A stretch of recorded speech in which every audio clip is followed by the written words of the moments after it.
they're also having an impact on Canada's defence policy, in particular leading Canadians to debate the future of the F-35 program. The shift in U.S. security policy not only has allies in Europe scrambling to increase their defense spending, it also raises uncomfortable questions about their dependency on American weapons already in their arsenal.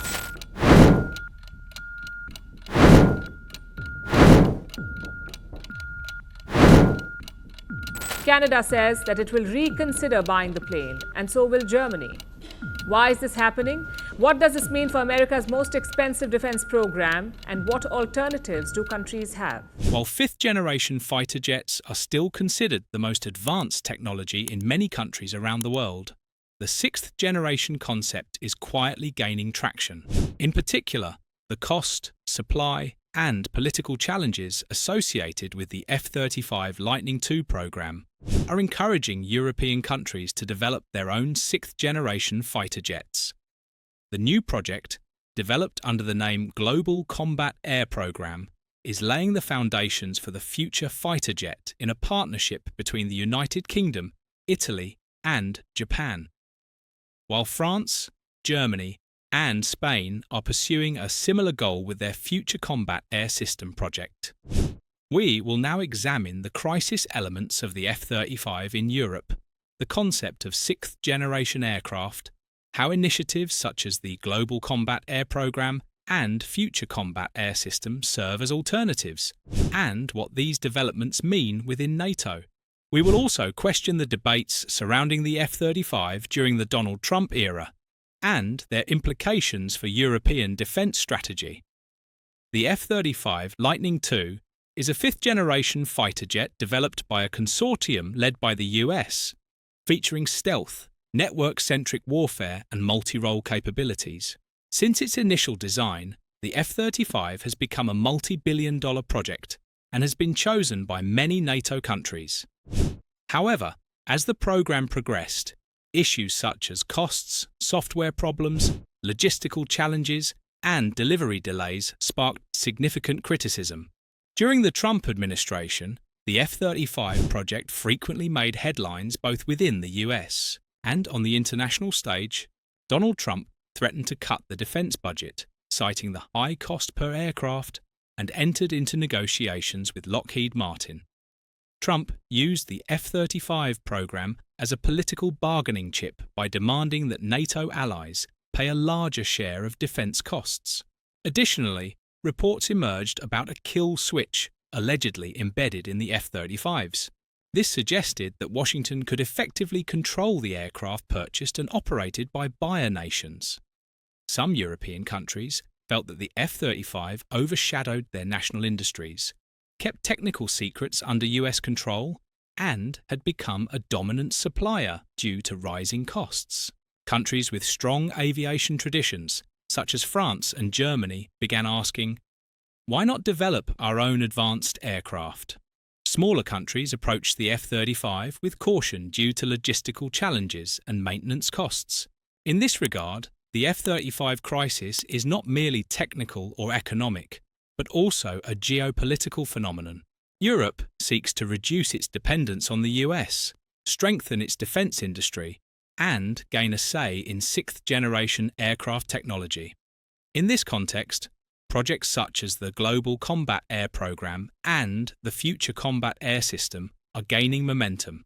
If sixth-generation programs succeed, the F-35's role could diminish after 2035. Since aircraft have a lifespan of 30 to 40 years, the F-35 could remain in service until the 2060s.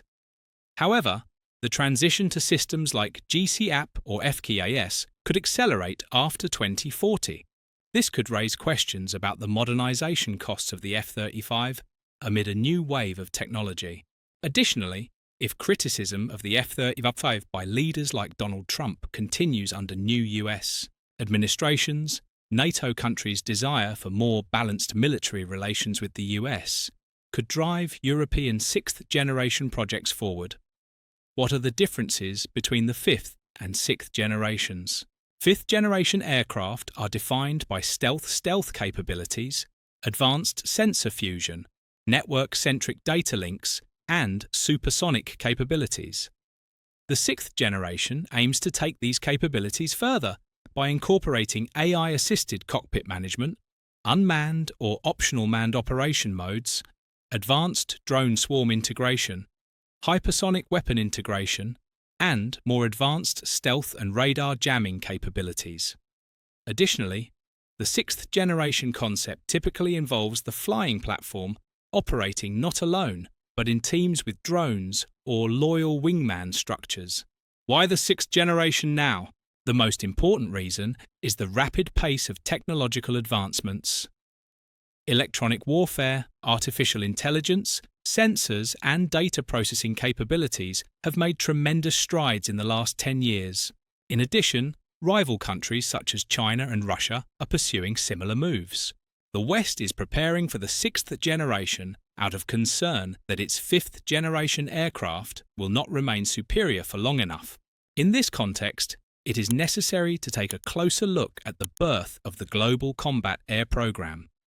The GCAP alliance was established in 2022 by the United Kingdom, Japan, and Italy to pool their resources and expertise to create a sixth-generation aircraft with advanced technology.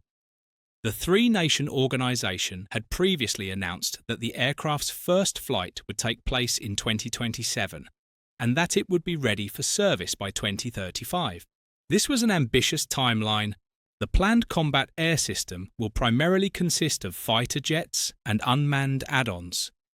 These will include drones, advanced sensors, and networked data systems supported by cloud computing and artificial intelligence.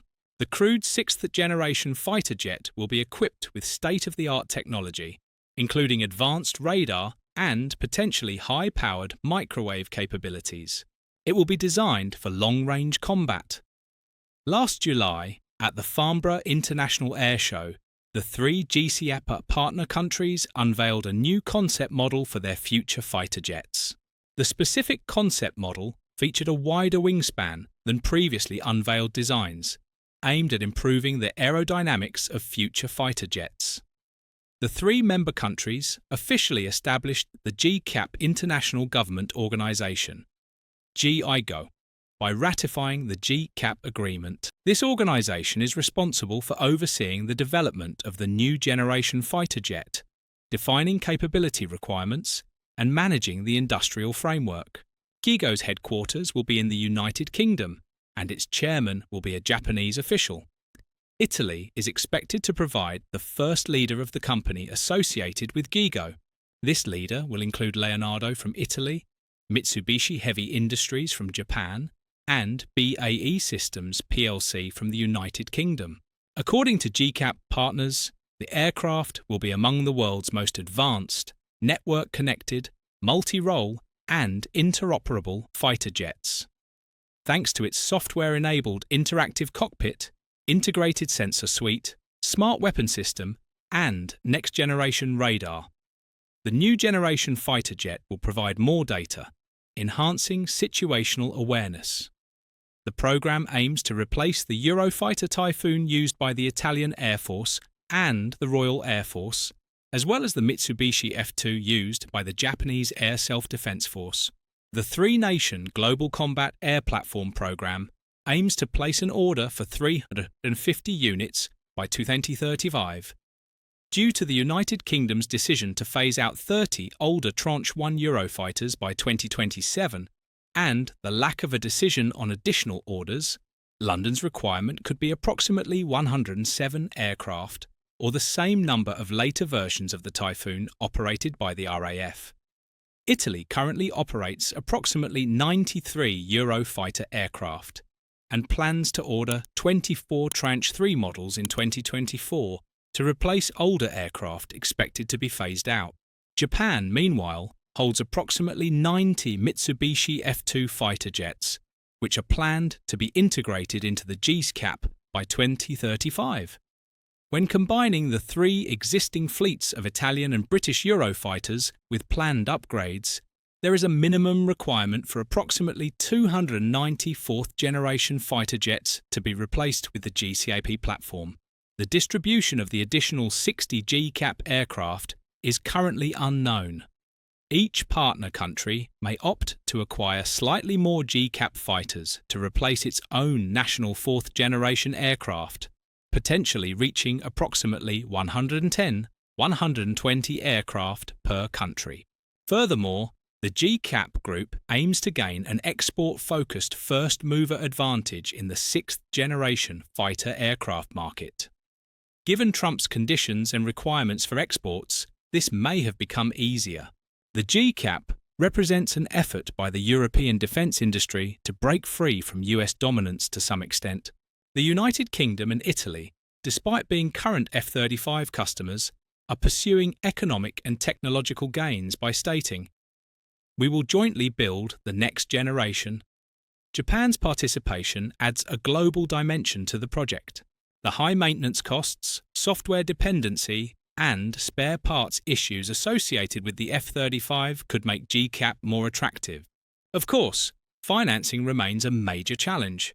Developing a sixth-generation aircraft entails costs in the tens of billions of dollars. How the project will be divided among countries and which companies will receive what share remains unclear. Are there other countries interested in GCAP? Canada is closely following the program. The Canadian Department of National Defence had planned to purchase 88 F-35 Lightning II fighter jets from the US. However, the fate of this agreement is now in jeopardy. Canadian officials say that Trump's refusal to back down on his tariff policies is derailing the F-35 project. In an official statement by the Canadian Prime Minister, it was stated that our country's strategic interests will never be shaped by unilateral pressure and threats. These words were interpreted as a strong signal to those wondering about the future of the F-35 project. Although there has been no direct response from the Washington administration following these statements, some American sources have begun to suggest that if Canada does not back down, different sanctions may be considered. The Prime Minister is known for his meticulous analysis of economic data, having previously served as head of the central bank. Although shelving a massive defence project like the F-35 would come at a high cost, there are signs that the Prime Minister is determined enough to take that risk.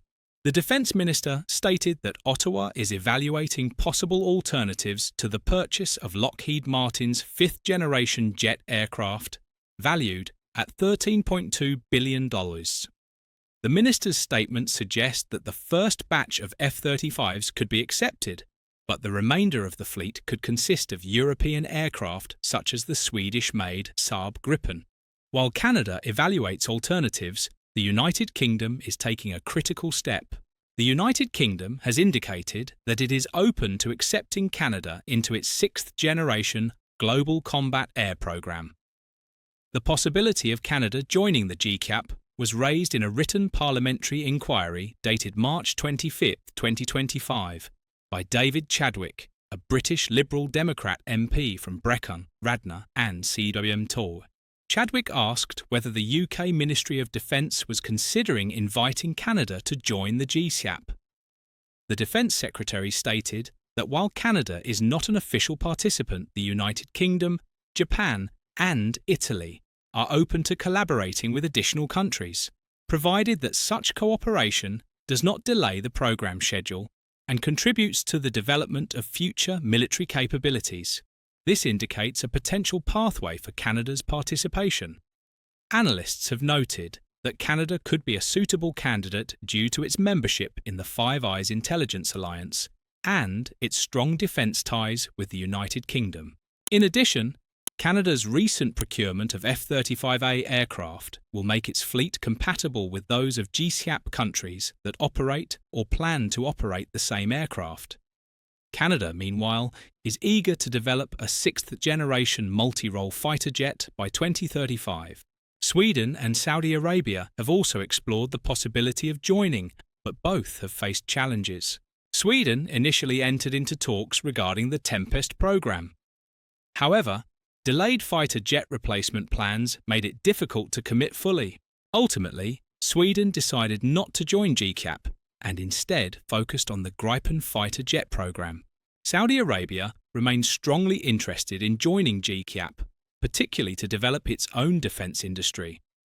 However, Japan is cautious about granting full access to Saudi Arabia due to export restrictions and concerns over technology security. The United Kingdom and Italy were more open to Saudi participation, but no official agreement has been reached yet. The GCAP is structured to allow for potential export opportunities.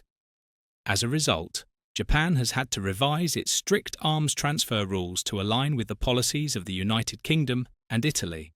The programme's industrial partners, the United Arab Emirates, Leonardo, and Japan Aircraft Industrial Enhancement Company, have established a joint venture to oversee the design, production, and long-term maintenance of the aircraft. While the United Kingdom has confirmed that Canada remains an option for future participation, no formal agreement has been reached yet. Any future participation will depend on strategic alignment, funding, and industrial contributions without disrupting the progress of the GCAP. For now, the United Kingdom, Japan, and Italy remain core members and are proceeding with a demonstration aircraft by 2027 and full deployment by 2035. Another sixth-generation aircraft effort in Europe is known as FCAS, led by companies such as France's Dassault Aviation, Germany's Airbus Defence and Space, and Spain's Indra ET. This programme aims to create NATO's most advanced air platform. It is scheduled to enter service around 2040. The core of the programme is the next-generation fighter, a stealth-capable combat aircraft that could also operate in unmanned mode, along with drone swarms, a common data network, and other technologies. The question of whether the two projects are competing or could merge is on the table, as they are developing similar aircraft within the same timeframe. The likelihood of a partnership between GCAP and FCAS appears low. This is because each group wants to pursue its own design philosophy. Europe's fragmented defence industry is facing criticism of resource waste due to this division. The F-35 crisis is motivating both sides. Therefore, two separate European alternatives are emerging within NATO. However, there are also challenges in developing sixth-generation aircraft.